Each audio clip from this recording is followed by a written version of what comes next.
घेऊया. इस्रायलचे पंतप्रधान बेंजामिन नेतान्याहू यांनी पामाचिममधील एअरफोर्स बेसला भेट दिली आणि रक्षा मंत्री आणि chief of the general staff यांच्यासह ऑपरेशनल माहिती घेतली आहे. दरम्यान नेतान्याहूंनी ऑपरेटर्स आणि तांत्रिक टीम्सशी देखील संवाद साधलेला आहे. Roar of the lion operation दरम्यान त्यांच्या कार्यासाठी त्यांचं कौतुकही केलंय. दरम्यान इस्रायल मजबूतपणे इराणवरील हल्ले हे सुरू ठेवणार असल्याचं नेतान्याहू यांनी स्पष्ट केलंय. इराणकडे आता हवाई संरक्षण, नौदल, रडार आणि हवाई शोध यंत्रणा काहीही शिल्लक नाही आणि ते इस्रायलवरती हल्ला करण्याच्या तयारीत होते, असं थेट विधान डोनाल्ड ट्रम्प यांनी केलंय. इराणचे लोक वाईट आहेत, ते फक्त नागरी ठिकाणं, हॉटेल्स आणि अपार्टमेंट्स यांच्यावरती हल्ला करतायत. आम्ही ज्या ठिकाणी योग्य आहे तिथेच हल्ले करत असल्याचं ट्रम्प यांनी म्हटलंय. दरम्यान जर्मनीचे चान्सलर मर्स यांनी देखील ट्रम्प यांच्याशी सहमती व्यक्त केली. इराणच्या सर्वोच्च नेते आयातुल्ला खामेनी यांच्या मृत्यूनंतर देशाच्या सर्वोच्च नेत्याच्या निवडीसाठी बोलावण्यात आलेल्या असेंब्ली ऑफ एक्सपर्ट्स या सभेवरती अमेरिका आणि इस्रायलनं हल्ला केलेला आहे. या हल्ल्यामध्ये बहुतेक सभा सदस्यांचा मृत्यू आणि बरेच जखमी झाल्याची माहिती मिळते.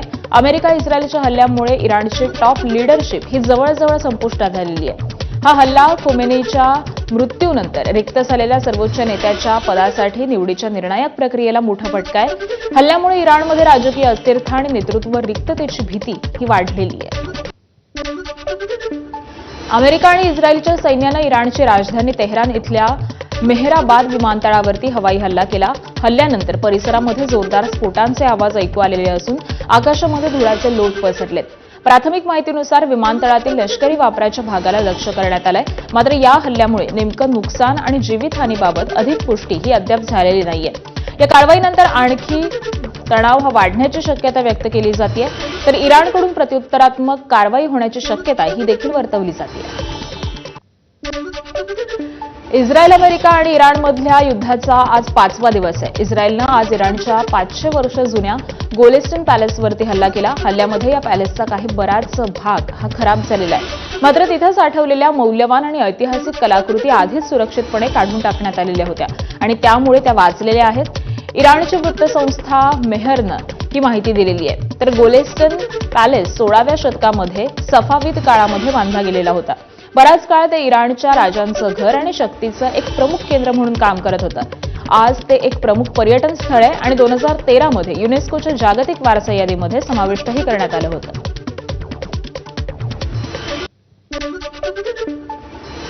इस्रायल इराण संघर्षाला आणखी तीव्र होण्याची शक्यता आहे. इस्रायलनं इराणवरती सर्वात मोठा हल्ला करत थेट राष्ट्रपती भवनच टार्गेट केलंय. राष्ट्रीय सुरक्षा परिषदेच्या इमारतीला देखील इस्रायली क्षेपणास्त्र आणि ड्रोननं निशाणा बनवलंय. इराणची राजधानी तेहरानसह अनेक शहरं अमेरिका आणि इस्रायलच्या संयुक्त हल्ल्यामध्ये जळत आहेत आणि आतापर्यंत 787 इराणी नागरिकांचा मृत्यू झाल्याची माहिती ही सध्या समोर येतेय. इराणनं पुन्हा एकदा इस्रायलवरती क्षेपणास्त्रांचा मारा केलाय. तेल अवीवमध्ये मोठ्या हल्ल्याचा अलर्ट जारी करण्यात आलेला असून नागरिकांनी तातडीनं बंकरमध्ये आश्रय घेतलाय. इस्रायलच्या संरक्षण दलानं काही वेळापूर्वी इराणकडून क्षेपणास्त्र डागण्यात आल्याची माहिती दिलेली असून संरक्षण यंत्रणा ही धोका रोखण्यासाठी सक्रिय करण्यात आली आहे. नागरिकांना सतर्क राहून अधिकृत सूचनांचं पालन करण्याचं आवाहन करण्यात आलंय.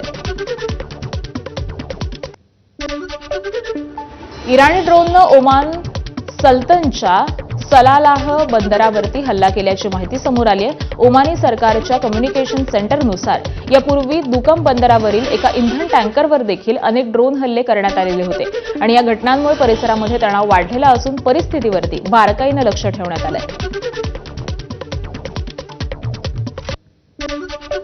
वाढत्या तणावाच्या पार्श्वभूमीवरती अमेरिकेनं बेरूतमधील आपल्या दूतावासाला तात्पुरतं बंद करण्याचा निर्णय घेतलाय. तणावामुळे अमेरिकेचा बेरूतमधील दूतावास पुढील आदेशापर्यंत बंद राहील.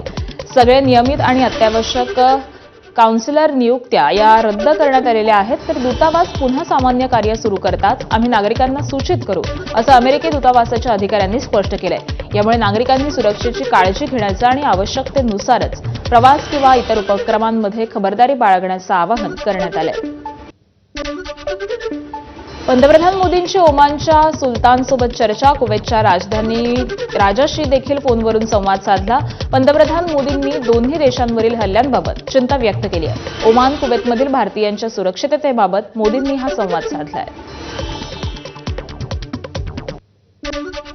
मध्य पूर्वेतील वाढत्या तणावाच्या पार्श्वभूमीवरती रशियाचे अध्यक्ष व्लादिमीर पुतीन इराणशी महत्त्वपूर्ण चर्चा करणार आहेत। क्रेमलिननुसार पुतीन आखाती देशांच्या वाढत्या चिंतेचा संदेश हा थेट तेहरानपर्यंत पोहोचवणार आहेत। याआधी पुतीन यांनी मोहम्मद बिन सलमान आणि शेख तमीम बिन हमद अल थानी यांच्याशी दूरध्वनीवरून चर्चा करत प्रादेशिक संघर्ष वाढवण्याबद्दल चिंता व्यक्त केली होती। तणाव कमी करण्यासाठी रशिया सर्वतोपरी राजनैतिक प्रयत्न करणार असल्याचं क्रेमलिननं स्पष्ट केलेलं आहे। अमेरिका आणि इस्रायल यांच्या